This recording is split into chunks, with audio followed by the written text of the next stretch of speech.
This is a place where it only takes a second to imagine your future. Grasp a new concept in class. Inspire a child's curiosity. Discover a real-world solution. Seize an unexpected opportunity. There goes Davis! This is where you gain the preparation, confidence, and determination to succeed. This is Auburn.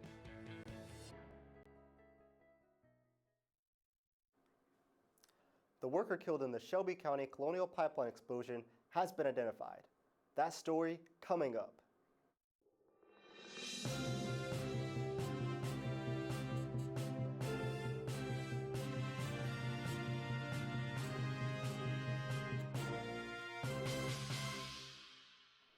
Good evening and welcome to Eyewitness News. I'm Javon Cutler. Topping our headlines tonight, fears of rising gas prices are mounting 2 days after an explosion occurred along a stretch of pipeline in Shelby County, Alabama that killed at least one person. The explosion forced residents of several homes to evacuate in Helena. The explosion just 5 miles west of a recent Colonial Pipeline gasoline leak that caused shortages across East Alabama. On Tuesday, Alabama Governor Robert Bentley declared a state of emergency, which will ease restrictions on gasoline truck drivers and allow them to drive more hours. Officials with Colonial Pipeline say one line has reopened, the other is expected to stay closed until at least Saturday. AAA says that an extended shutdown of both lines would have a major impact on supplies and prices from the Gulf Coast to East Coast. The man that died as a result of that Colonial Pipeline explosion has been identified as Anthony Willingham.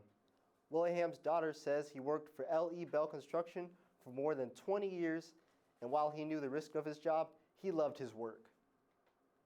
An Amber Alert has been issued for a 10-year-old who went missing from a church in Cherokee County, Texas. Kayla Gomez went missing around 8 p.m. from Bullard First Assembly in Bullard, Texas, according to the Bullard Police Department. She was last seen wearing a black racket jog t-shirt and a peach skirt. Gomez is described as a Hispanic female with black hair and brown eyes, 4 feet tall, and weighing 90 pounds. Family members say Gomez was attending a prayer service at the church. Law enforcement officials believe the child to be in immediate danger. Anyone with details on Kayla Gomez or the suspect vehicle is asked to call 911 or the Cherokee County Sheriff's Office at 903-683-2271. Following a city council meeting on Tuesday, the Opelika Police Department is preparing to purchase cameras for the department's 59 officers. The total cost of the cameras are expected to be around $69,000. Captain Bobby Kilgore says that the department hopes to begin using the cameras at the beginning of the new year. At Tuesday's meeting, the council also approved a resolution for the purchase of an attack digital fire training simulator for the Opelika Fire Department. Some Auburn residents expressing concern at Tuesday's Auburn City Council meeting about a proposed subdivision on South College Street. The new development, which is slated to be built between Reese Avenue and Woodfield Drive. The subdivision's developer wants to build 6 high-end homes on 2 existing plots of land on South College Street. The subdivision, called the Talons, would be located off an access road. Opelika police need your help locating 2 people they believe used a stolen check at Cracker Barrel in Opelika on August 7th. Police received the complaint on September 13th and are asking for the public's help in identifying the 2 suspects captured in the restaurant's surveillance camera. If you recognize the 2 people on your screen, you are urged to contact the Opelika Police Department Investigative Services Division at 334-705-5220 or the Secret Witness Hotline at 334-745-8665. Auburn officials have announced that a police precinct is slated to open on Auburn's campus. Every 4 years, the university reevaluates its contracts for police services. The main goal is to increase visibility and to have one central location on campus. Assistant Chief Will Matthews explains there are several differences between the precinct and the substation. The substation was really created as a matter of convenience for the students and staff that work in the center of campus or maybe transitioning through the transit stop. where they would have a place to go to seek police assistance, file a report, or just get directions. That office is staffed during peak times during the day. It's not 24/7. So the new precinct is more of a permanent work area for the officers that are assigned to the university, and it'll be staffed on a 24/7, 365-day work time. So it'll be a permanent fixture on the university campus. Officers will start work there, end work there, and it'll be more of a permanent space. The Ohio National Guard is being called upon by Governor John Kasich ahead of Tuesday's election. The National Guard's Cyber Unit election mission consists of specialized teams running penetration tests on the state's computer networks. That means the team is trying to hack the state's network to find vulnerabilities hackers might exploit. The team is also searching the state's election system for malicious activity, like a detective casing a scene to find evidence of a crime. So far, 46 states are now seeking protection from the Department of Homeland Security to fend off cyber attacks against their election systems. Eagle Eye TV is your local leader for 2016 election coverage. Join us Tuesday, November 8th, as America votes to decide the future of our country. On election night, we will have a live analysis, panel discussions, and reports from correspondents in key battleground states. On election night, keep your eyes on us. We will keep our eyes on the White House. Coming up next is your latest update in sports. We have soccer, volleyball, football, even basketball. We'll get you all caught up on what you missed. We'll be right back. Auburn Guides is your guide to Auburn University. You can access schedules, create your own to-do lists, interact with friends, and always get the most up-to-date information. The Auburn Guides app gives access to information on the go so you never miss out. Auburn Guides is available for free on the Play Store and Apple App Store.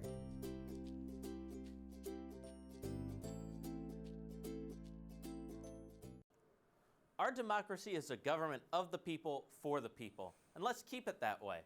Vote November 8th. Get registered. Learn the issues and cast your vote. It's really that simple. This is a public service announcement of Eagle Eye TV, your eye on the White House. It's never been easier to vote. Get registered, get educated, and get to the polls. No more excuses. To find your polling place, visit vote411.org.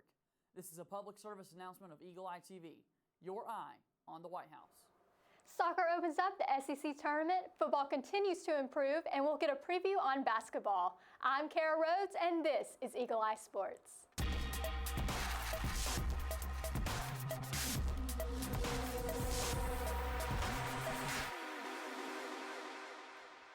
Last Thursday, Auburn soccer finished out its last regular season game, going up against the Tennessee Volunteers.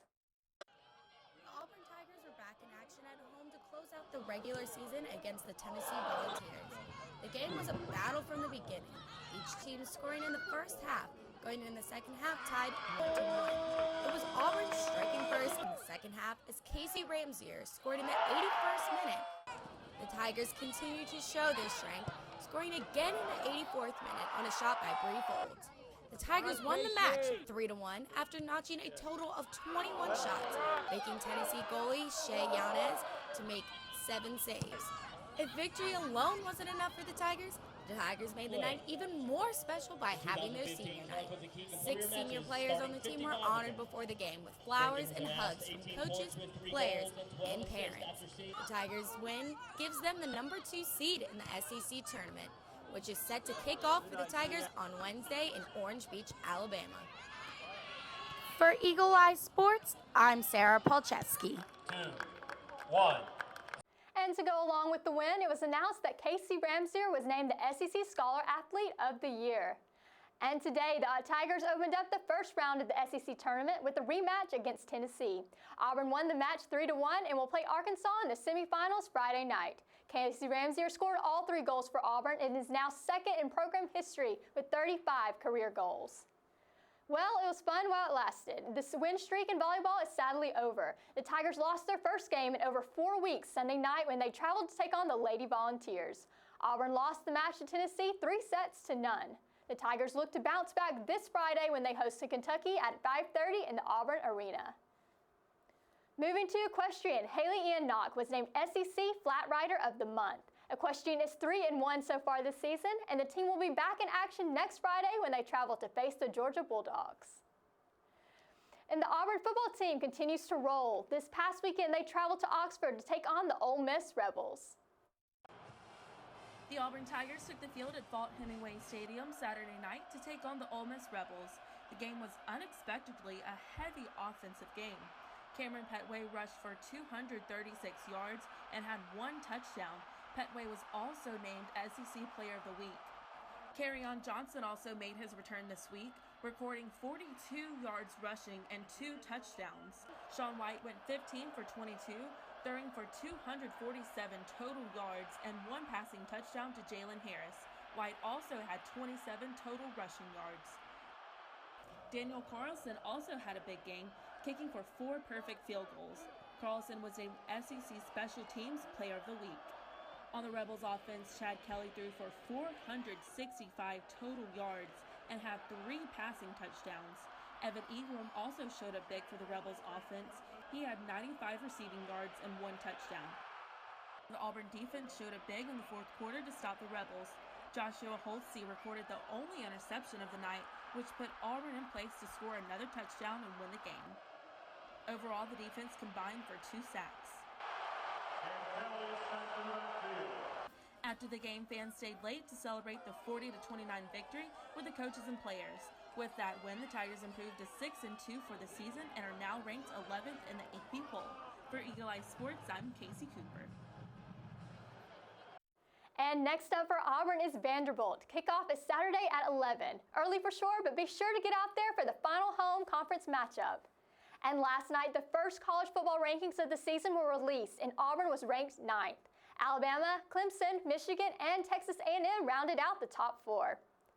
Basketball is almost here. The men's basketball team has an exhibition game this Friday at 8:30 in the Auburn Arena against Montevallo.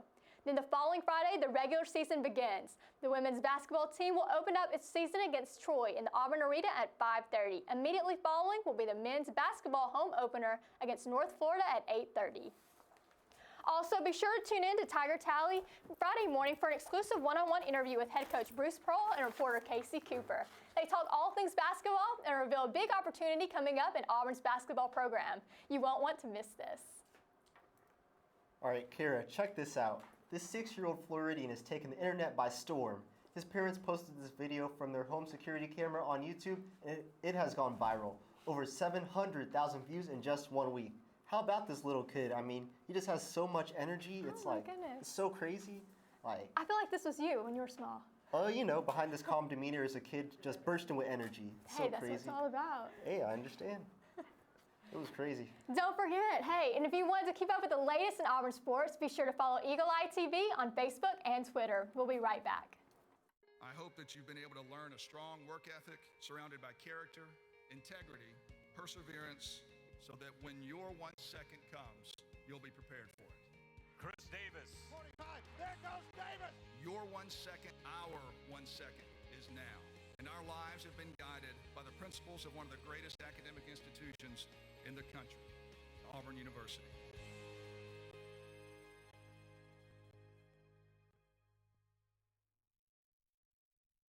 How to fill out an Alabama voter registration form with Aubie. First, check the 2 boxes if you are at least 18 years and a U.S. citizen. Write out your full name, make sure it matches the name on your government-issued photo ID. Write out your former name if you are updating your information. Write out your Alabama driver's license number or U.S. Social Security number in the boxes to the right. List your date of birth, phone number, and email address. Write out your addresses, including where you live and where you get your mail, but don't list P.O. boxes. Check the box next to your gender and race. List your place of birth, including city, county, state, and nation. Be sure to sign and date the Alabama Voter Declaration. Turn over the card and write the address of your county's Board of Registrars. Mail in the application and you should receive a voter card with your polling information. You can also go to www.alabamavotes.gov and find your polling location. For more information about SGA's voter registration initiative, go to auburn.edu/SGA, where you can find information about registering in other states, information about absentee ballots, and links to the candidates' platforms. So, I just moved in with this family, and it's embarrassing. The little one, he likes to go outside and crawl around in the giant litter box. I don't know what he's doing. I mean, I was born and I knew how to use the litter box. Look at that. That's disgusting. Oh, poop already. You're making me nervous. Oh, okay, I can't look at this anymore. I really hope he grows out of this, for his sake. Auburn students still have the chance to load up on some extra Tiger Card cash. Tiger Dining is offering for every student who loads $100 or more to their card, they will receive an additional 15% of the amount loaded on the card for free. We spoke to Auburn students who are looking forward to the new offer. Being a student in college, we don't really want to depend on our parents, but like that helps a lot. It just seems like a great way for people to like add money to their meal plan and then get like a little bit extra, so it's kind of like you're getting free money. So I just think it's a good way to reward people for spending money on campus, make sure they've got, good monetary reason. Seems like feed the students more, so why not? I think a great idea to like have that 15% added on, just because like your $900 or $300 only goes so far, and so it's kind of nice to have that added bonus. On the education beat, Auburn University and the city of Gulf Shores are moving forward and planning to build an Auburn campus on the Gulf. A number of programs are expected to operate out of the new 24,000 square foot building, which will be located in Gulf Shores. This complex will serve as an extension to the College of Veterinary Medicine, Agriculture, Aviation, and Plant Diagnostics. And before we go tonight, we want to know what you think. Halloween is over and downtown is already in the process of decking the halls. But a lot of people think it's too early for that. Head over to our Facebook page and let us know what you think. Is it time to deck the halls, or do we need to enjoy a little more turkey and stuffing before pulling up the tree? Let us know, and we will see you back here next week.